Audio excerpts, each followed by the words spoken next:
हाय अस्सलाम वालेकुम। मैं निदाली मुबीन मज़हर एक बार फिर आपकी खिदमत में हाज़िर हूँ एक नई रीडिंग के साथ और एक नई एनर्जीज़ के साथ। टॉपिक हमारा वही पुराना है जो आप लोगों को बहुत पसंद है कि अभी के अभी पर्सन ऑन योर माइंड आपके लिए आपके बारे में क्या सोच रहे हैं। ठीक है जी, तो इसलिए ज़्यादा कंफ्यूज होने की ज़रूरत नहीं। टाइटल आप पढ़ आए हो कि आपके इस वक्त पर्सन जो भी इस वक्त आपके माइंड में करंट पर्सन, चाहिए आपके क्रश हैं, आपके लवर है, आपके हस्बैंड है, आपके मंगेतर हैं, एक्स्ट्रा मैरिटल अफेयर में हो, डिवोर्सी हो गए हो, जो भी सिनेरियो है सॉरी, जो भी सिनेरियो है कि अभी के अभी पर्सन ऑन योर माइंड आपके बारे में क्या सोच रहे हैं। ठीक है जी, तो रीडिंग को स्टार्ट करने से पहले आपको बता दूं कि मेरी रीडिंग सभी किस्म के लोगों के लिए होती है, जनरल स्पेसिफिक नहीं होती। यहाँ पर मैरिड, अनमैरिड, लवर, क्रश सभी किस्म के लोग देख सकते हैं। सिर्फ अंडर 18 और सेम जेंडर सेक्स वालों के लिए मेरी रीडिंग अवेलेबल नहीं है, तो प्लीज़ आप किसी दूसरे चैनल पर जाकर अपने लिए रीडिंग देख सकते हैं। ठीक है जी, तो लेट्स स्टार्ट। अगर मुस्लिम है तो 3 दफ़ा दुरूद शरीफ पढ़ लीजिए। अगर नॉन मुस्लिम है तो अगर आप दुआ में शामिल होना चाहते हैं, एज़ यूजुअल जैसे आपको पता है कि मैं दुआ मांगती हूँ, मेरी दुआ मांगने का एक तरीका है जो 9 से 10 मिनट ले जाती है। अगर आप दुआ में शामिल होना चाहते हैं वेल एंड गुड, और अगर नहीं होना चाहते तो टैप टैप करके आप आगे जा सकते हैं। और दूसरी बड़ी बात, मैं आप सब उम्मत मुस्लिमा को ज़िलहज की मुबारकबाद देती हूँ। ठीक है जी, क्योंकि ज़िलहज का महीना शुरू हो गया है। और एक छोटी सी माज़रत करना चाहूँगी आप लोगों से कि 2 दिन से मेरी रीडिंग नहीं आ पा रही, क्योंकि यहाँ पर कुछ नेट इशू चल रहा है, कुछ लाइट का थोड़ा सा प्रॉब्लम चल रहा है, जिसकी वजह से हो सकता है कि आने वाले 3-4 दिन में आपको शायद एक दिन के स्पेस के साथ मेरी वीडियो आपको अपलोड हो, क्योंकि यहाँ पे थोड़ा बहुत नेट का इशू आ रहा है। तो इस चीज़ को थोड़ा सा समझ जाइएगा, थोड़ा सा कोऑपरेट कर लीजिएगा। बाकी लेट्स स्टार्ट। दुआओं के लिए हाथ बुलंद कर लें। आप जिस भी मज़हब से हैं, जिस भी रिलीजन से है, दुआ तो आपने यूनिवर्स से, अल्लाह से ही मांगनी है, तो लिहाजा मैं दुआ के लिए हाथ उठाने लगी हूँ। आप भी अपने लिए दुआ के लिए हाथ बुलंद कीजिए। अल्लाहुम्मा सल्ली अला मोहम्मद वाले मोहम्मद वाजिल फ़राजुम, अल्लाहुम्मा सल्ली अला मोहम्मद वाले मोहम्मद वाजिल फ़राजुम, अल्लाहुम्मा सल्ली अला मोहम्मद वाले मोहम्मद वाजिल फ़राजुम। बिस्मिल्लाहिर्रहमानिर्रहीम। ए अल्लाह यकता ए यगाना है, मौजूदा है, बहुत ज़्यादा सखी है, फैलाने वाले है, करम करने वाले, बहुत ज़्यादा देने वाले, बहुत ज़्यादा बख्शिश वाले है, बेपर्दा पर्दा करने वाले, बहुत ज़्यादा खोलने वाले, बहुत ज़्यादा रोज़ी देने, बहुत ज़्यादा रहमान, या अरुम राहिमीन, या अरुम राहिमीन, या अरुम राहिमीन। हमारी मदद फरमा दिया मेरे खालिक, जिस तरह तूने अपने कलाम की हिफाजत में, इस तरह हमारी हिफाजत फरमा दे। जिस तरह तूने अपने रसूलों की मदद में, इस तरह गैबी वसीलों से हमारी मदद फरमा दिया मेरे खालिक मालिक।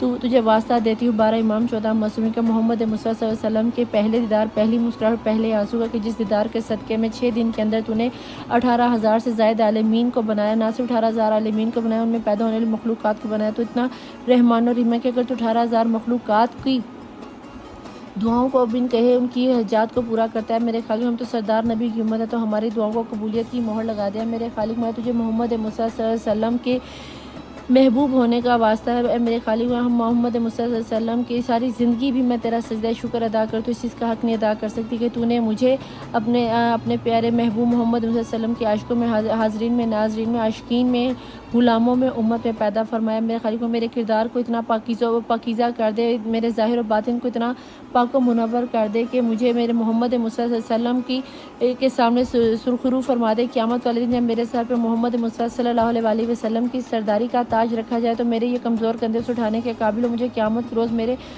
रसूल मोहम्मद मुस्तफ़ा सल्लल्लाहु अलैहि वसल्लम 1,24,000 पैगम्बरों के सामने सुरखरू फरमाना शर्मसार न कर देना मेरे खालिक। माल तेरी नेमतों में सबसे बड़ी नेमत एक ये भी है कि तूने मुझे अपनी वहदानियत के बाद मोहम्मद मुस्तफ़ा सल्लल्लाहु अलैहि वसल्लम की रिसालत की नेमत अता फ़रमाई, और ना सिर्फ नेमत अता फ़रमाई बल्कि मेरे खालिक मालिक तूने मौला अली अलैहिस्सलाम की वलायत से मुझे सरशाद फरमाया। मैं 12 इमाम 14 मासूमीन की चाहने वालों में से, गुलामों में से मेरे खालिक मालिक। 12 इमाम 14 मासूमीन की गुलामी करने का शर्फ तूने मुझे बख्शा। मोहम्मद मुस्तफ़ा सल्लल्लाहु अलैहि वसल्लम, फ़ातिमा तो ज़हरा, मौला अली, मौला हसन अलैहि, मौला हुसैन, मौला इमाम ज़ैनुल आबिदीन, मौला इमाम बाकर, मौला इमाम जाफ़र सादिक, मौला मूसा काज़िम, मौला अली रज़ा अलैहिस्सलाम, मौला इमाम जवाद तकी अलैहि, मौला अली नकी अलैहि, मौला इमाम हसन अस्करी अलैहि, मौला इमाम साहब असरुल ज़मान अलैहिस्सलाम, बाबुल हवाई मुस्लिम बिन अकीद हैं, बाबुल हवाई मौला गाजी अब्बास हैं, बाबुल हवाई मौला अली असगर अलैहि, बाबुल हवाई मौला मूसा काज़िम हैं, शोहदा करबला में ओनो मोहम्मद इब्राहीम और मौला कासिम और मौला अली अकबर शबी पैगंबर अली अकबर का वास्ता देखिए हाजत तलब करती हूँ। मौला जो मैं दुआ मांगूँ इस दिल हज के महीने के सदक़े में, उन सब की दुआओं पे कबूलियत की। हर बे औलाद को साहिब औलाद कर दे। आज जनाब फ़ातिमा तुज़ारा और मौला अली के निकाह का दिन है। मौला आज हर बिछड़े हुए जोड़े को मिला दे, हर सच्चा मोहब्बत करने वालों को मिला दे। मेरे खालिक जो जिससे सच्चा प्यार करता है मौला।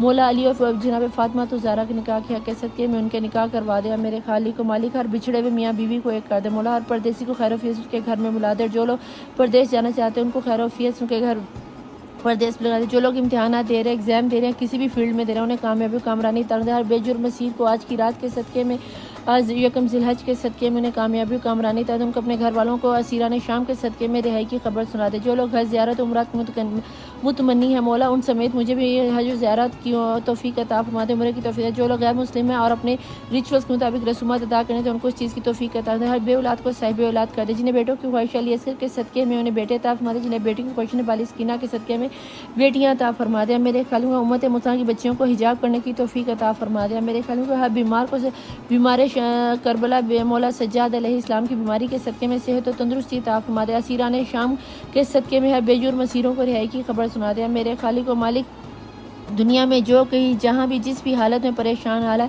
आज के दिन के सदक़े मौला उनकी परेशानियों को दूर फरमाए। फातिमा तो ज़हरा के शिकस्ता पहलू का वास्ता देती, तहज्जुद में मांगी जाने वाली दुआ है ज़हरा मौला गाज़ी वास के कटे हुए बाजुओं का तुझे वास्ता देती हूँ। जिस जिस के दिल में जो जो जायज़ जाता है उसे कबूलियत की मोहर लगा दे। मेरे खालिक व मालिक जो लोग अपने बच्चों से जुदा है मौला उनको अपने बच्चों से मिला दे। जो लोग माँ बाप से दूर है उन्हें माँ बाप से मिला दे। मेरे खालिक व मालिक जिसके दिल में जो जायज़ हाजत है उसकी कबूलियत की मोहर लगा दे। जिनके रिश्ते टूट रहे मौला उनके रिश्ते फिर से जुड़ा दे। जुलेखा और यूसुफ के निकाह के सदक़े में हर टूटे हुए जोड़े को एक कर दिया। मेरे खालिक मालिक जिस तरह हमें सब्र करने की तौफ़ीक़ है, मेरे खालिक मालिक मुझे तुझसे डर नहीं लगता, मुझे तेरी नाराज़गी से डर लगता है। मेरे खालिक मालिक मुझे कब्र से डर नहीं लगता, मुझे कब्र की अंधेरों से डर लगता है। मेरे खालिक मालिक मुझे बरज़ख से डर नहीं, मुझे बरज़ख की सख्तियों से डर लगता है। मेरे खालिक मालिक मुझे क़यामत वाले दिन से डर नहीं लगता, क़यामत वाले दिन रुस्वा होने से डर लगता है। मेरे खालिक मालिक मुझे पुले सरात से डर नहीं लगता, मुझे पुले सरात में गिरने से, दोज़ख में गिरने से डर। मैं तेरे रहम की तुझसे इल्तिजा करती हूँ। मेरे खालिक तू अरहमुर राहिमीन है। मेरे खालिक मैंने तेरी रज़ा के लिए मैंने अपने हर दोस्त दुश्मन को माफ़ फरमाया। आज की रात के सदक़े में मैंने अपने हर दोस्त में ज़िंदा मुर्दा दुश्मन को माफ़ है, हर उस दोस्त हर उस दुश्मन को माफ़ है जो मेरे सामने और जो मेरे पोशीदा में मेरे पीछे बैक साइड पर बैठ के मेरी ग़िबत करता, मुझे नुकसान पहुँचाने की करता, मुझे चालें पहुँचाने की, जिसने मुझे जिस किसी ने जानबूझ के नुकसान पहुँचाया, जानबूझ के नुकसान पहुँचाना चाहता है, जिससे गलती से नुकसान पहुंचाना है। मेरे खालिक व मालिक मैंने सबको माफ़ किया। मैंने इसलिए माफ़ नहीं किया कि मैं बहुत सकी है। मेरे खालिक मैंने सिर्फ तुझसे तेरा रहम पाने के लिए, तेरी रज़ा के लिए सबको माफ़ किया, सिर्फ इसलिए कि खालिक बोले अगर क़यामत वाले दिन जब मैंने तुझसे तेरे रहम की अपील की और तूने मुझसे ये कह दिया कि तूने साहिब ताकत होते हुए मेरे बंदे को माफ़ किया, तो तेरा खालिक मालिक तू गवाह रहना कि मैंने कुल आलमीन को गवाह करके 12 इमाम 14 मासूमीन को गवाह करके अपने तेरे हर एक बंदे को जिससे मेरे साथ अच्छा किया या बुरा किया या जो कोई बुरा कर सकता है मौला, मैंने उसको सच्चे दिल से माफ़ किया, सिर्फ इसलिए कि तू मुझसे राज़ी रहे, तू मुझसे खुश रहे। मुझे मेरे खालिक मुझे सिर्फ तेरी रज़ा चाहिए, मुझे अपनी रज़ा में राज़ी कर लिया। मेरे खालिक मेरा पर्दा कायम क्या मैंने मुल्क पाकिस्तान की हिफाजत फरमा दे, पाक आर्मी की हिफाजत फरमा दे, पाकिस्तान के बच्चे की हिफाजत, उम्मत मुस्लिमा की पर्दों की हिफाजत फरमा दे। मेरे खालिक जिस तरह तूने खाना काबा की बाबील भेज की हिफाजत, इसी तरह मस्जिद अक्सा की हिफाजत फरमा दे। मेरे वक्त के इमाम का ज़हूर जल्द से फ़लस्तीन के मुसलमानों की हिफाजत फरमा दे। मेरे वक्त के इमाम साहब रसूल ज़मान का ज़हूर जल्द से जल्द मेरे वक्त के इमाम के लश्कर में शामिल फरमा दे। मौला जिस तरह तूने अपने 1,24,000 पैगम्बरों की मदद में इस तरह हमारी मदद में जिसके दिल में जो जो जायज़ आ जाता है मौला, जो मैंने मांगा वो भी अता कर, जो मैंने नहीं मांगा वो भी अता कर। जिससे मुझे मेरे ज़िम्मे दुआएं लगाई है मेरे खालिक मालिक, मैं वो सब दुआएं तेरे ज़िम्मे लगाती हूँ और इनको कबूलियत की मोहर लगा दिया। मेरे खालिक और बीबी रुबाब पिछड़ी हुई झोली की सदक़े में हर बे औलाद को साहिब औलाद कर दिया। मेरे खालिक और मालिक तुझे वास्ता देती हूँ तेरे अरहमुर राहिमीन होने का, तुझे मौला इमाम रज़ा अलैहिस्सलाम का वास्ता, बीबी मासूमा कुम का वास्ता देती।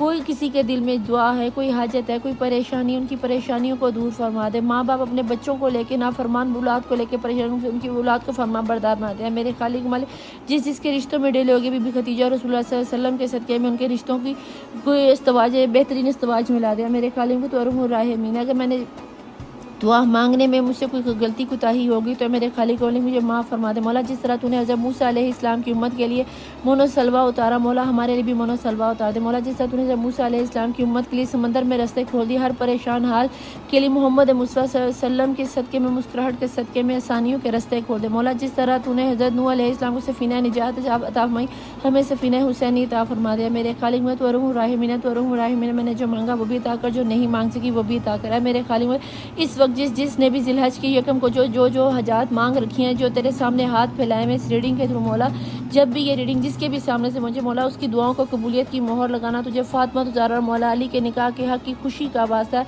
आज मोहम्मद अले मोहम्मद के घर में जश्न का समय, हर किसी के घर में खुशियाँ उतार दे। मेरे खालिक हर किसी की परेशानियों को दूर फरमा दे।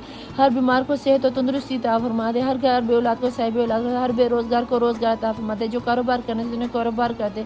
जो इल्म और मार्फत हासिल करे मुझे बरज़ख का इल्म अता फरमा दे। मुझे रूहानी इल्म अता फरमा दे। मेरे ज़ाहिर और बातिन को नूर और मुनव्वर पाक कर दे। मुझे मेरे किरदार को इतना बुलंद कर दे मौला, इस कदर पाक व पाकीज़ा कर दे कि लोग मुझे देख कर कहे कि ऐसी होती हैं मोहम्मद की कनीज़ें, ऐसी होती हैं ज़हरा की कनीज़ें। मेरे खालिक मैं तुझे वास्ता अकबर की जवानी का, कासम की मेहंदी का, मेरी दुआओं पे कबूलियत की मोहर लगा दे। आमीन सुम आमीन।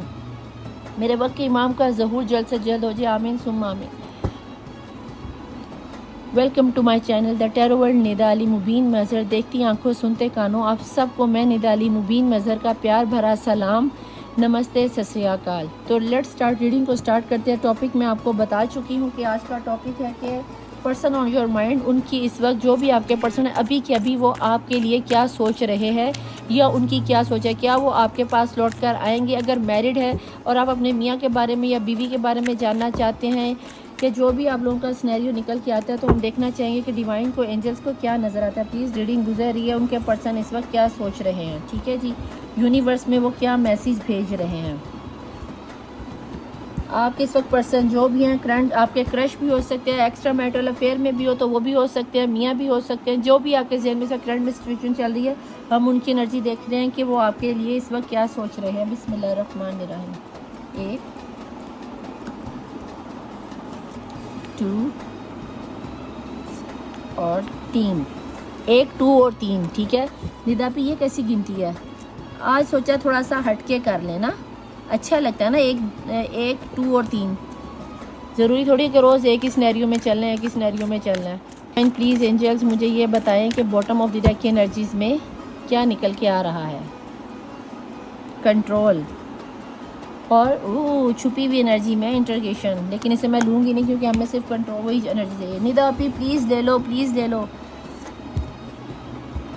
कंप्रोमाइज़, सक्सेस और पेशेंस। ओके पेशेंस, पैशन कह रही, सॉरी पेशेंस है। ठीक है जी, ओके जी। यहाँ पर तो कहीं ना कहीं जहाँ पे मैं देख रही हूँ इस वक्त आपके पर्सन बहुत ज़्यादा कंप्रोमाइज़ किए हुए हैं, बहुत ज़्यादा बर्दाश्त किए हुए हैं, बहुत ज़्यादा अपने आप को हालात के आगे मजबूर होकर, बेबस होकर आपकी लाइफ से थोड़ा दूर हटे हुए। सेपरेशन का मोड तो मुझे यहाँ पे डेफिनेटली नज़र आता है। कई लोगों को तो जादू टूने के साथ अलग किया गया, कई लोगों को फैमिली वालों की रस्म और रिवाज की वजह से, सास की वजह से, नंद की वजह से, दरानी की वजह से, जेठानी की वजह से आप लोग अलग हुए पड़े हो।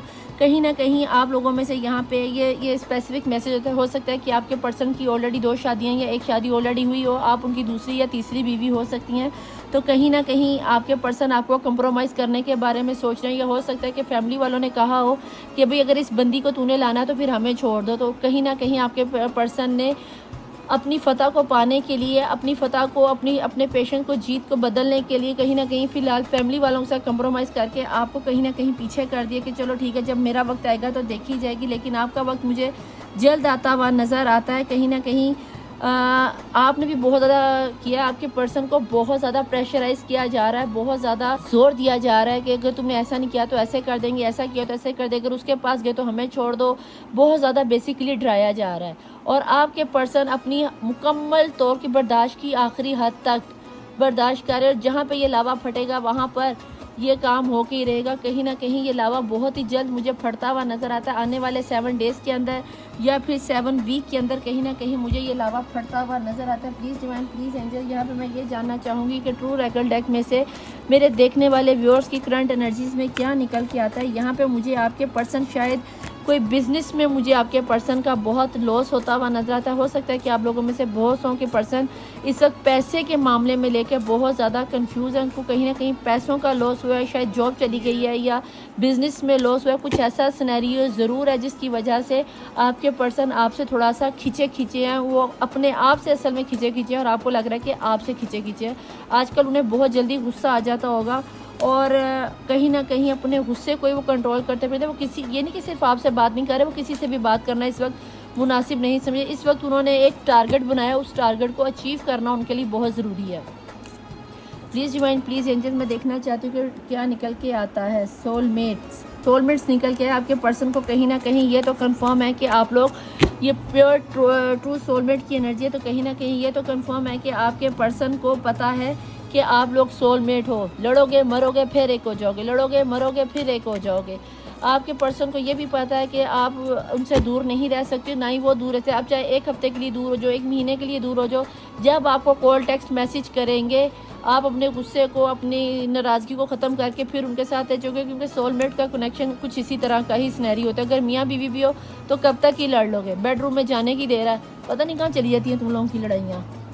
आपके पर्सन को आपकी वर्थ का पता है। बेसिकली अब वो अपनी वर्थ को ढूंढ रहे हैं। आपके पर्सन को ना अपनी वर्थ नहीं पता। उन्हें ये तो पता है कि वो लोगों की हेल्प कर सकते हैं, वो सबकी बात मान रहे हैं। जब तक उन्हें ये सक्सेस मिल रही है ना, इन्हें ये सक्सेस मिलने के बाद उन्हें पता चलेगा, ये कामयाबी मिलने के बाद उन्हें पता चलेगा कि उनकी अपनी वर्थ क्या, वो कितने हार्ड वर्कर हैं, वो कितना लोगों की हेल्प करते हैं और वो क्या कुछ इस दुनिया में कर सकते हैं। और अगर ये सब वो कर सकते हैं और उन्हें इस चीज़ की वर्थ मालूम हो जाए जो कि उन्हें होगी, वो अपने अंदर अपनी इनर पीस को हील कर रहे हैं, तो मुझे लगता है कि जल्द ही आपके पर्सन लौट कर आपकी तरफ आएंगे। आने वाले सम वीक्स के अंदर ही मुझे आपके पर्सन लौट कर आपकी तरफ आते हुए नज़र आते, इसलिए ज़्यादा परेशान होने की ज़रूरत नहीं है। अभी आपके पर्सन अपने आप को हील कर रहे हैं। अभी तक मुझे कोई दूसरी तीसरी सिनेरियो नज़र नहीं आता। द डिस्ट्रॉयड फेमिनिन, कहीं ना कहीं उनकी फेमिनिन एनर्जी बहुत ज़्यादा लूज़ हुई है। कहीं ना कहीं आपके पर्सन की अपने आप में घूमे हुए हैं। उन्हें कुछ लॉस हुआ है, शायद आपके जाने का लॉस है या फिर बिज़नेस में कुछ लॉस हो गया है या कोई इस तरह का सिनेरियो ज़रूर है कि उनकी मर्ज़ी के मुताबिक अभी लाइफ चल नहीं रही।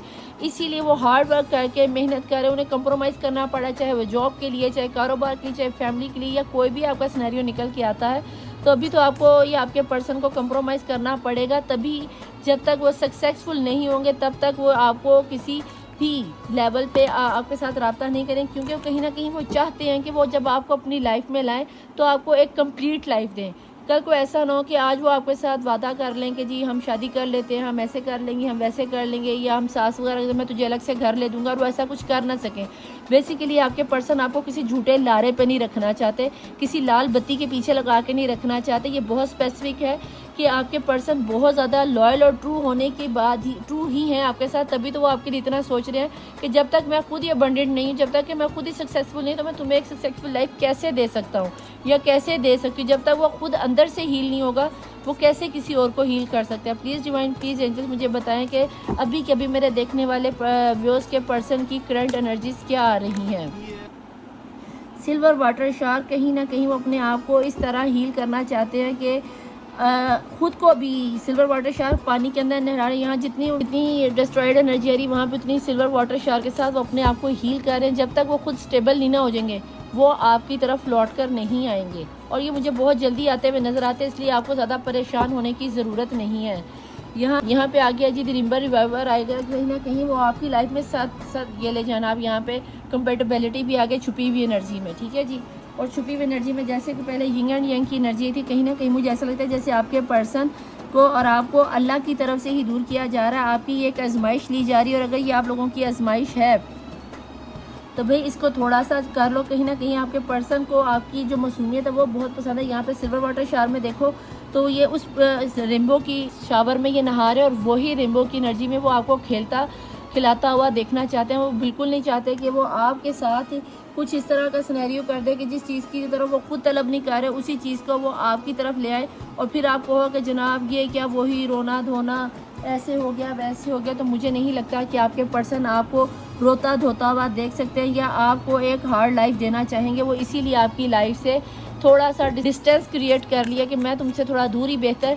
जब तक मैं खुद ही नहीं हील हो पा रहा, मैं अपने पैरों पर नहीं खड़ा हो पा रहा, तो मैं तुम्हें क्या ही प्रोटेक्ट करूँगा, मैं तुझे क्या ही खुशियाँ दे सकूँगा। वो आपको खुशियाँ देने के लिए, कामयाब होने के लिए वक्ती तौर पर आपसे दूर हुए हैं, देन आपकी लाइफ में आ जाएंगे। कहीं ना कहीं मुझे आपके घर में कोई बच्चे की नवीद आती हुई नज़र आती है। हो सकता है आप लोगों के घर में कोई बेबी आने वाला हो, या हो सकता है आपके पर्सन आपको इस वक्त प्रेग्नेंट करना चाह रहे हैं, या फिर आप अपने पर्सन से प्रेग्नेंट होना चाह रही हैं, या फिर अगर आप अनमैरिड है तो हो सकता है कि आप लोगों को इस वीक के अंदर अपने अगर अनमैरिड हो और आप किसी एक्स्ट्रा मैरिटल अफेयर में या कुछ इस तरह का सिनेरियो और आपका इंटरमिसी हो चुकी है, तो ज़रा अपने आप को ज़रा ध्यान कर लेना, क्योंकि मुझे आपकी तरफ प्रेगनेंसी की नवीद आती हुई नज़र आती है। तो अपने आप को ज़रा टेक केयर कर लो, तो ये उल्टी हरकतें ज़रा कम किया करो please divine, please angel. Tarot से मैं जानना चाहती हूँ अभी के अभी मेरे देखने वाले व्यूज़ के पर्सन की करंट एनर्जी क्या है, वो मेरे देखने वाले व्यूज़ के बारे में क्या सोच रहे हैं, क्या मैसेज देना चाहते हैं। बिस्मिल्लाहिर्रहमानिर्रहीम। रुके पड़े, मैंने कहा ना कंप्रोमाइज़ के नीचे वो रुके हुए, उनके आगे उनकी फैमिली का बोझ है, उनकी फैमिली का बोझ, घर वालों की जिम्मेदारियाँ, कोई जॉब की जिम्मेदारियाँ, कोई टेंशन है, कुछ इस तरह का सिनेरियो ज़रूर है कि उनके सर पर बोझ बहुत है, या शायद वो अभी आपकी तरफ आना नहीं चाह रही। ये जिम्मेदारियों को पीछे हटा कर अगर आपको चीज़ दिखाती हूँ यहाँ पर जो मुझे इस कार्ड में हमेशा अच्छी लगती है कि अगर ये इनकी फैमिली वालों ने, उनकी कोई रसूमात ने, समाज ने, रिलीजन ने, आउट ऑफ कंट्री में, आउट ऑफ सिटी में कोई भी परेशानी या रिलीजन ने जो रुकावट डाली वो सारी नीचे नीचे हैं, आप उन्होंने सबसे ऊपर रखा हुआ है। उनकी पहली प्रायोरिटी आप ही हो, लेकिन आप ही को पाने के लिए उनको ये फलांगना पड़ेगा और उसके लिए ही उन्होंने कंप्रोमाइज़ किया है। तो इसलिए आपको इतनी टेंशन लेने की जरूरत नहीं। आपके पर्सन कहीं ना कहीं ये लाइट के साथ आपको दिखा रहे हैं कि थोड़ा सा सब्र कर लो, थोड़ी सी हिम्मत दिखा दो, एक दिन हमारा भी आएगा, मुझे बस थोड़ा सा ही तुमसे वक्त चाहिए। अगर आप वक्त देने के काबिल हो, आपको लगता है कि आपको थोड़ा सा और टाइम देना चाहिए तो थोड़ा सा वेट कर लो, वरना फिर आप भी मूव ऑन कर सकते हो। क्योंकि कहीं ना कहीं आपके पर्सन इस चीज़ से ये कह रहे हैं कि अभी मैं इन टेंशनों से, परेशानियों से निकल नहीं पा रहा, अगर तुम मूव ऑन करना चाहती हो तो तुम कर सकते हो। वो साम धाम दंड बेस हर तरह की कोशिश कर रहे हैं कि इस चीज़ से निकल आएँ। तो अगर वो इस चीज़ से निकल आते हैं, मैजिशियन का कार्ड है, बहुत ज़्यादा मैनिफेस्टेशन का कार्ड है, एंजल्स भी उनकी हेल्प कर रहे हैं और बहुत ही जल्द मुझे आपकी तरफ डेफिनेटली आपके पर्सन का कोई आता हुआ एक्शन नज़र आता है। प्लीज़ डिवाइन, प्लीज़ एंजल्स मुझे बताएं कि मैजिशियन के कार्ड की एनर्जी को हम कैसे देख सकते हैं, किसको कैसे प्रेडिक्ट कर सकते हैं, क्या एक्शन लेने वाले हैं इनके पर्सन इनकी तरफ। आपको कोई कॉल टेक्स्ट मैसेज आता होगा, कहीं ना कहीं ये इंटरनेट से मिला हुआ रिश्ता मिलता है, दोस्तों से मिला हुआ रिश्ता मिलता है। मुझे नहीं लगता ये कोई आपके पर्सन के अंदर बचकाना हरकतें करने की सलाहियत बहुत ज़्यादा है। कहीं ना कहीं उनके अंदर का बच्चा अभी तक मरा नहीं, चाहे वो 25 साल के, चाहे वो 30 साल के, चाहे वो 50 साल के, कहीं ना कहीं वो अपने अंदर बच्चे की तरह ना यूटर्न मारने की उनकी ना आदत नहीं जाती। कभी वो आपको तरफ आते हैं और कभी वो आपको छोड़कर चले जाते हैं, यानी कि आपको मिक्स सिग्नल देते हैं, लेस कांटेक्ट कर लेते हैं, नो कांटेक्ट में चले जाते हैं। कभी आपको दोस्तों की तरह ट्रीट करना शुरू कर देते हैं और कभी लवर की तरह ट्रीट करना शुरू कर देते हैं और कभी एकदम आपको थर्ड, अगर एक्स्ट्रा मैरिटल अफेयर में हो या फिर मैरिड हो तो कभी ना कभी माँ की सुनने लग जाते हैं, कभी आपको सर पर बिठा देते, यानी कि कोई भी लाइफ में बैलेंस नहीं है इस बंदे की लाइफ में। और इसीलिए आप परेशान हो जाते हो कि तुम एक फ़ैसला क्यों नहीं ले पाते हो। और वो यही बता रहे हैं कि मैं अभी भी इतना कंफ्यूज हूँ कि मैं अभी भी एक फ़ैसला नहीं पा सकता। मैं तुझ में और अपनी फैमिली वालों में किसी एक को नहीं चुन सकता, मुझे दोनों को लेकर चलना पड़ेगा। और अगर तुम चाहती हो कि मेरे साथ चलो तो तुम्हें भी फिर ये कंप्रोमाइज़ करना ही पड़ेगा। और अगर आप कर सकते हो तो फिर ये कंप्रोमाइज़ तो फिर आपको सारी ज़िंदगी अपनी फैमिली वालों को लेके चलना पड़ेगा। कहीं ना कहीं जब आपके साथ इन्होंने ये बात की होगी, ये मसला छिड़ा होगा, या जब आपकी तरफ ये सोचते हैं कि मुझे अपनी फैमिली की वजह से, जिस फैमिली की वजह से उन्होंने आपको छोड़ा है, उसी फैमिली को सिर्फ उनसे रुपए की ज़रूरत है, उनके अपने मतलब की ज़रूरत है, वो नहीं, उनको प्यार नाम की चिड़िया का उन्हें पता नहीं, इनका दिल टूट चुका है। और कहीं ना कहीं सिफली इल्म के असरात बहुत ज़्यादा, मैं आपको दिखाऊं तो इस दिल में वो देखो कितना रो रही है। यहाँ पे देखो ये एक शक्ल बनी हुई है, दूसरी शक्ल बनी हुई है, तीसरी शक्ल बनी। तो आपके रिश्ते को तोड़ने में ना, ख़ास करके बताऊँ, सिर्फ आप दोनों का अपना ही गुस्सा काफ़ी नहीं है। आप लोगों के रिश्ते को तोड़ने के लिए दोनों तरफ से हथकंडे इस्तेमाल किए गए। चाहे अब आप ये ना कहना कि निदा आप ही, हमारे घर वालों को तो अभी रिश्ते का नहीं पता, या मैं लड़की वाली हूँ तो मेरी फैमिली वालों को तो पता नहीं, पता था तो इतने सारे लोगों ने आपको रिश्ते में तोड़ने के लिए। हो सकता है आपके दोस्त ही जेलस हो गए, हो सकता है कि इतना अच्छा कपल बनाओ कि लोगों की नज़र आपको आपकी अपनी ही नज़र लग गई हो कि भाई हमारा कपल तो इस वक्त सबसे ज़्यादा प्यारा है। हो सकता है आप लोगों में से मुझे किसी की डीएनसी होती हुई भी नज़र आती है, और कि अगर आप में से कोई प्रेग्नेंट है तो अपनी प्रेगनेंसी का खास ख्याल रखना। कहीं ना कहीं मुझे डीएनसी होती हुई नज़र आती है, तो प्लीज़ अपने डॉक्टर के पास जाके तो अपना चेकअप वगैरह करो, अपनी हेल्थ का खास ख्याल रखो। कहीं ना कहीं मुझे आपके पर्सन इस वक्त, आप या आपके पर्सन बहुत ज़्यादा मेंटल स्ट्रेस में रहते हुए बीमार नज़र आते हो और अपनी सेहत का आप लोग बिल्कुल भी ख्याल नहीं रख रहे। तो अगर इस तरह का कोई सिनेरियो बन रहा है तो ऐसा कुछ मत करो। कहीं ना कहीं आप मुझे अपनी लाइफ में आपके पर्सन इस कदर डिस्टर्ब लग रहे हैं, फिर भी आपको पाने की वो कोशिश कर रहे हैं। इतनी प्यारी दौलत की लक्ष्मी को, ब्यूटी विद ब्रेन को कौन खोना चाहेगा। आपके साथ अपनी फैमिली वालों को कंप्रोमाइज़ करने के बाद, आपको छोड़ने के बाद आपके पर्सन की हालत यह है कि आपके पर्सन भी इस वक्त आप ही के लिए रो रहे हैं और इस वक्त भी वो आप ही को सोच रहे हैं कि मेरी पर्सनी अच्छी थी, रहम दिल थी, खूबसूरत थी, इक्वल गिवन एंड टेक करने वाली थी। इतना तो शायद मैंने आप उसको दिया ही नहीं, जितना ज़्यादा प्यार, जितना ज़्यादा मोहब्बत आपने अपने पर्सन को दी। सिल्वर वाटर शार की जो मोहब्बत है ना, ये आपका उमड़ता हुआ प्यार है जो आपके पर्सन की लाइफ में आपसे पहले कभी किसी ने उनको दिया ही नहीं। लेकिन उनके ऊपर कुछ इस तरह की जिम्मेदारियाँ, टेंशन है, या कुछ उनकी लाइफ में ऐसा सिनेरियो चल रहा है कि जो कि आपकी लाइफ में जो आपको उनसे दूर कर रहा है। प्लीज़ डिवाइन, प्लीज़ एंजल्स, मैं जानना चाहती हूँ कि इसके अलावा मेरे देखने वाले व्यूअर्स की एनर्जीज़ में आपको क्या नज़र आता है कि वो क्या करने वाले हैं या क्या एक्शन लेंगे। प्लीज़ डिवाइन, प्लीज़ एंजल्स, मुझे बताएं क्या एनर्जी आ रही है। 7 ऑफ सॉर्ड, कहीं ना कहीं आपको लगता है कि आपके पर्सन आपको धोखा दे के गए, तो डेफिनेटली आपके पर्सन अपनी फैमिली वालों के लिए आपको छोड़कर गया और उन्हें इस चीज़ का बहुत ज़्यादा पछतावा है कि मुझे आपको बताकर जाना चाहिए था कि भाई मैं नहीं आ सकता या मैं नहीं जा सकता। यहाँ पे आ गई है बॉटम ऑफ द डेक में सन की एनर्जी, और सन की एनर्जी के नीचे छुपी हुई एनर्जी। तीनों कार्ड्स में, तीनों डेक में देखो तो छुपी हुई एनर्जी बहुत अहम मैं आपको दिखाती हूँ। अब मैं आपको दिखाती हूँ कि तीनों डेक की छुपी हुई एनर्जी में सबसे पहले यूनिवर्स की एनर्जी दिखाती हूँ। तो यहाँ पे छुपी हुई एनर्जी में आया है इंटीग्रेशन, दूसरे में कंपैटिबिलिटी आया, और तीसरी एनर्जी में अगर मैं आपको दिखाऊं तो आपके पर्सन लौट कर, भाग कर, लोटपोट होकर आपकी लाइफ में आएंगे। अगर आप इन तीनों कार्ड्स को देखो, ये छुपी हुई एनर्जी है, ये इनकी वो विशेज़ हैं जो वो आपको नहीं बताते, जो वो दुनिया वालों को नहीं दिखाते, जो अपने घर वालों को नहीं दिखाते। उनके दिल की अंदर की डीपली गहराइयाँ जो आप सुनना चाहते थे, या आप इस चीज़ पे बिलीव नहीं करोगे। बॉटम ऑफ द डेक में यहाँ पे जो सन आया, यहाँ पे जो बॉटम ऑफ द डेक में रिम्बल रिवाइवर आया, यहाँ पे जो बॉटम ऑफ द डेक में यहाँ पर आया है जी कंट्रोल। ये जब सारी चीज़ें कंट्रोल करने के बाद देखो कि आपके पर्सन आपसे कितना प्यार करते हैं, आपको अपने कंपेटेबल मानते हैं। क्यों? क्योंकि डिवाइन ने दुनिया जहाँ जो मर्जी कर ले, आपके डिवाइन आपको एक करके रहेगी, चाहे आप आउट ऑफ कंट्री हो, आउट ऑफ सिटी हो, आउट ऑफ रिलीजन हो, मुस्लिम हो, नॉन मुस्लिम हो, ऐसे वैसे जैसा भी आपका सिनेरियो। तो वो कहते हैं ना कि कुछ दुनिया ज़माना जो मर्जी कर ले, जब डिवाइन ने आपको एक करने का वक्त आएगा, जो कि मुझे आता हुआ बहुत जल्दी नज़र आता है। यहाँ पे प्रेग्नेंट औरत की किसी भी वक्त बच्चा पैदा हो जाएगा। यहाँ पे सूरज चढ़ गया काली रात के बाद, तो आपके पर्सन चाहे आउट ऑफ कंट्री में तो उड़ते हुए आ जाएंगे, आउट ऑफ सिटी में तो गाड़ी से ट्रैवल करके आ जाएंगे, अगर मोहल्ले में शहर में है तो भाई भागते भागते भागते भागते आ जाएंगे। जानू baby, I love you one, will you marry me, तो बता देना यस। मैं तो यही सुनने के लिए बेकरार थी, तुम्हारा इंतज़ार कर रही थी, प्लीज़ मुझे छोड़ के ना जाना, तुम ही मेरी जानू बेबी जान हो। तो भैया अपने आप को पॉजिटिव करो। इस वक्त आपके पर्सन डबल माइंडेड है, ये कंफर्म बात है। ये इसी तरह कंफर्म है जैसे इस वक्त आप डबल माइंडेड हो, पता नहीं आएगा नहीं आएगा, पता नहीं निदापी, आप हमेशा ही कहती हैं। प्लीज़ एंजल्स, प्लीज़ डिवाइन, मुझे ये बताएं कि मेरे देखने वाले व्यूअर्स की एनर्जीज़ में इस वक्त क्या निकल के आता है, आपको क्या गाइडेंस नज़र आती है। आपके जहन में कोई सवाल हो तो आप ज़रूर पूछना। यहाँ पर आपके पर्सन की डेट ऑफ बर्थ में मुझे 18 की एनर्जी, 19 की एनर्जी, 17 की एनर्जी, इसके अलावा डेट ऑफ बर्थ बता रही हूँ, 9 की एनर्जी, 4 की एनर्जी, 1 की एनर्जी बहुत ज़्यादा। ये किसी भी महीने की यकम हो सकती है, फर्स्ट डेट हो सकती है, 25 हो सकती है, 31 हो सकती है, सॉरी 41 एज होगी, ठीक है। इसके अलावा मुझे आपके पर्सन की डेट ऑफ बर्थ में 22 की एनर्जी बहुत ज़्यादा नज़र आती है, 27 की एनर्जी बहुत ज़्यादा नज़र आती है, 5 की एनर्जी, 14 की एनर्जी बहुत ज़्यादा नज़र आती है, 16 की एनर्जी बहुत ज़्यादा है, कहीं ना कहीं 3 की एनर्जी, 12 की एनर्जी बहुत ज़्यादा है, और 25 की एनर्जी बहुत ज़्यादा नज़र आती है। स्टार्स में अगर मैं बताऊँ तो मैजिशियन की एनर्जीज़ के साथ तो मैं तकरीबन जब इस तरह का सन का कार्ड और मैजिशियन का कार्ड आता है तो मैं तो तकरीबन ओवरऑल सारी एनर्जीज़ को ही ले लेती हूँ। लेकिन यहाँ पे मुझे लियो की एनर्जी, कैप्रिकॉर्न की एनर्जी, जेमिनी की एनर्जी बहुत ज़्यादा स्ट्रॉन्ग नज़र आती है, ठीक है जी, और टॉरस की एनर्जी भी बहुत ज़्यादा स्ट्रॉन्ग है।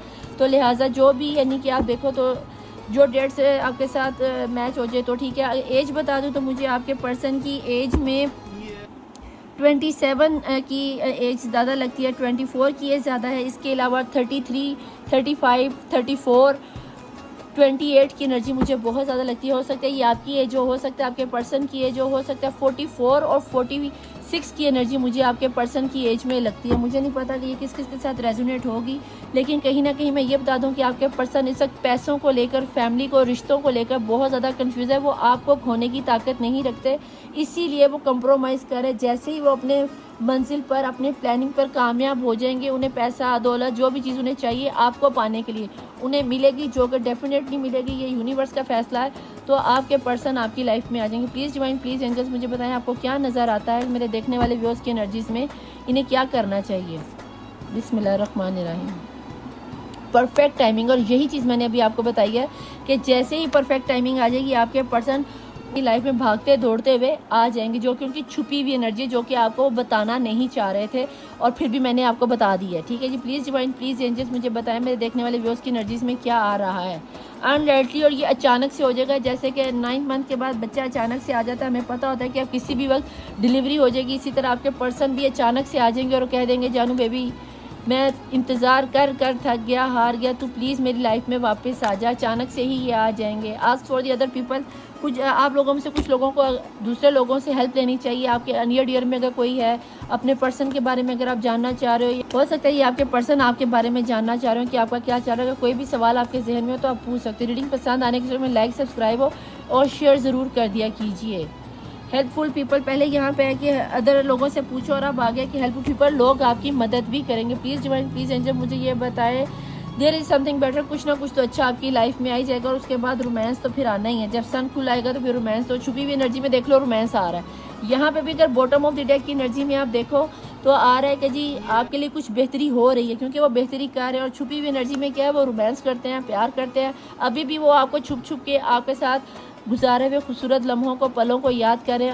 नहीं निदा अभी ऐसा कुछ नहीं है भाई, तुम लोग नहीं करते रहो, लेकिन जो सिनेरियो छुपी हुई एनर्जी में आ रहा है और आप थोड़ा सा वेट कर लो, और वो इसी चीज़ का वेट भी कर रहे हैं। आप मानो ना मानो, मैं क्या ही कह सकती। प्लीज़ एंजल्स आपके पर्सन को जो भी आपके मैसेज, डेट ऑफ बर्थ क्या निकल के आती है, मंथ क्या निकल के आते हैं, और आपके पर्सन इस वक्त आपको अभी के अभी जब आप ये रीडिंग देख रहे हो तो क्या आपको आपके पर्सन क्या मैसेज देना चाहते हैं, और आपको इसके जवाब दिया करो, सिर्फ रीडिंग देख के ना चले जाया करो। ठीक है, रीडिंग पसंद आने की सूरत में लाइक सब्सक्राइब और शेयर ज़रूर कर दिया कीजिए और मैसेजेस के जवाब ज़रूर नीचे दिया कीजिए, क्योंकि ये जो आपके मैसेजेस आते हैं ये आपकी पर्सन की तरफ से ही होते हैं। ठीक है, मेरी तरफ से नहीं होते। कि स्पेसिफिक मैसेज बताएं कि मेरे देखने वाले व्यूअर्स की एनर्जीज़ में क्या आ रहा है, क्या ऐसी कौन सी बातें हैं जो मेरे देखने वाले व्यूअर्स के पर्सन उनसे छुपा रहे हैं और उनकी करंट एनर्जीज़ में इन्हें नहीं पता।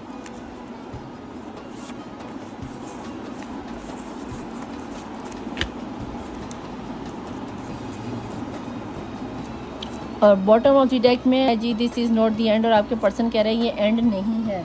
आपको लग रहा है कि एंड हो गया है, लेकिन ये एंड नहीं है। ठीक है जी, बॉटम ऑफ द डेक की एनर्जी को यहाँ रख देते हैं और देखते हैं कि आपके पर्सन आपको क्या मैसेजेस दे रहे हैं। ठीक है जी, और आज फिर अचानक से ही आपके पर्सन के मैसेजेस ढेर सारे निकले हैं। वैसे आप लोगों के साथ नो कांटेक्ट में रहते हैं, और इस तरह देखो 5D में या यूनिवर्स में आपके पर्सन किस तरह आपको मैनिफेस्ट करते हैं, कितनी सारे मैसेजेस आप लोगों के लिए आ जाते हैं। बिस्मिल्लाहिर्रहमानिर्रहीम। Reading your text again and again, आपके पुराने मैसेजेस को बार बार आपके पर्सन पढ़ते हैं और उन्हीं को देख देख के खुश होते हैं। डू यू ट्रस्ट मी, क्या तुम मेरी इस बात पे यकीन करोगी, बताना करोगी या नहीं करोगी। I don't know what really I want, उन्हें नहीं पता कि उन्हें क्या चाहिए। उन्हें आप चाहिए, उनकी फैमिली चाहिए। मार्च का महीना मैंने बोला था कि आपके लिए हम उसे दिस इज़ ट्रू लव, उन्हें पता कि हमारा ट्रू लव है। कंपेटिबिलिटी तो आ ही गया था, वो तो हमें भी पता कि ट्रू लव है, और वो सोलमेट का रिश्ता भी ऊपर आया था। क्या है जी, जिलहज का महीना, 12वां महीना, यानी कि दिसंबर का महीना है। मतलब मुस्लिम लोगों, आप लोगों के लिए तो आज ये जिलहज की ही मेरी रीडिंग है, तो रेजोनेट हो रही है। प्लीज़ इस महीने में अपने लिए दुआएं करें। सम वर्ड्स में आपके पर्सन की तरफ से कॉल टेक्स्ट मैसेज आता हुआ नजर आता है, जिनके लिए मैंने कहा कि आपके पर्सन या तो इस सिटी में है या पाकिस्तान में या आउट ऑफ पाकिस्तान, जिस भी सिटी में आपके पर्सन अगर आपके आसपास में है तो कुछ ही घंटों में आपके पर्सन की तरफ से कॉल टेक्स्ट मैसेज या खुद भी साक्षात प्रस्तुत हो सकते हैं आपके सामने। ठीक है जी, सोलमेट, ट्विन फ्लेम और लवर्स, ये तो मैंने आपको पहले कहा कि सोलमेट कनेक्शन है, वो वैसे भी आ गया। You are the only person how they really understand me, एक तुम ही वो पर्सन हो जो मुझे मुकम्मल तौर पर समझ सकते हो हर हाल में, चाहे 2 महीने बाद बात करो, 3 महीने बाद बात करो, लड़ोगे मरोगे फिर एक हो जाओगे, तो इसलिए टेंशन वाली बात नहीं। इट्स माई मिस्टेक,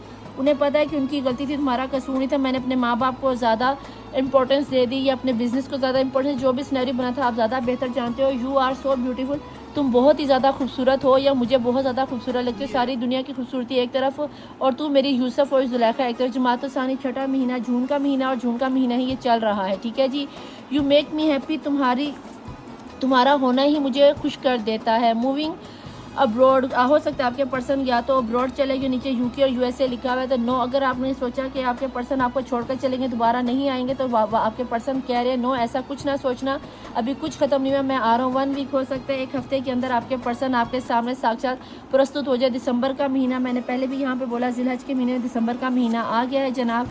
यहाँ पे आगे किसी के लिए आपकी डेट ऑफ बर्थ भी हो सकती है और शादी का डेट या बिछड़ने की डेट, इस तरह का कोई भी सिनेरियो निकल के आ सकता है। You are the only one for me, एक तुम ही हो जो मेरे लिए काफ़ी हो। मई का महीना, मैंने मई का महीना बोला भी था, ये दूसरी दफ़ा आ रहा है, तो मई वालों ज़रा गौर कर लो। हो सकता है कि आपके पर्सन की डेट ऑफ बर्थ हो पैदा। इट्स लव टू प्योर, हमारी मोहब्बत बहुत ज़्यादा प्योर है, सच्ची है, इसीलिए हम लड़ेंगे मरेंगे फिर एक हो जाएंगे। ठीक है जी। I feel so empty without you, मैं तुम्हारे बिना अपने आप को एकदम अकेला महसूस करता हूँ। अक्टूबर का महीना, जुलाई का महीना, last but not the least, I am not lying, believe me. वो कह रहा है मैं तुमसे झूठ नहीं बोल रहा, प्लीज़ मेरा यकीन कर लो, मेरी हर बात पे यकीन कर लो। तो भाई कर लेना अपने भैया पर, सॉरी अपने पार्टनर पर यकीन, मेरे भैया और अपने पार्टनर पर यकीन। ठीक है जी। तो उम्मीद करती हूँ कि आपको रीडिंग आज की पसंद होगी। ये आपके पर्सन के ट्रू मैसेजेस थे और आज की रीडिंग बहुत ज़्यादा एंजलिक और स्पेसिफिक है, क्योंकि एक तो जिलहज का महीना, ऊपर से जिलहज का मैसेजेस में आना। आपकी आज की मांगी भी कोई दुआ रद्द नहीं होगी। नीचे जो जो इस वक्त रीडिंग तक पहुंच गया, तो प्लीज़ खुदारा रीडिंग को लाइक, सब्सक्राइब और शेयर ज़रूर करना और अपनी दुआओं पे आमीन ज़रूर लिख के जाया करो। ठीक है जी। अपने आप को हमेशा याद करवाया करो कि आप अल्लाह के सबसे प्यारे बंदे हो, आप लवेबल हो, और ख़ुद को कहा करो आई लव यू वन, तुम ही सबसे ज़्यादा खूबसूरत हो, तुम ही सब कुछ डिज़र्व करती हो। मिलूंगी आपसे नेक्स्ट रीडिंग में। टिल देन अल्लाह हाफिज़, मौला वारिस, बाय।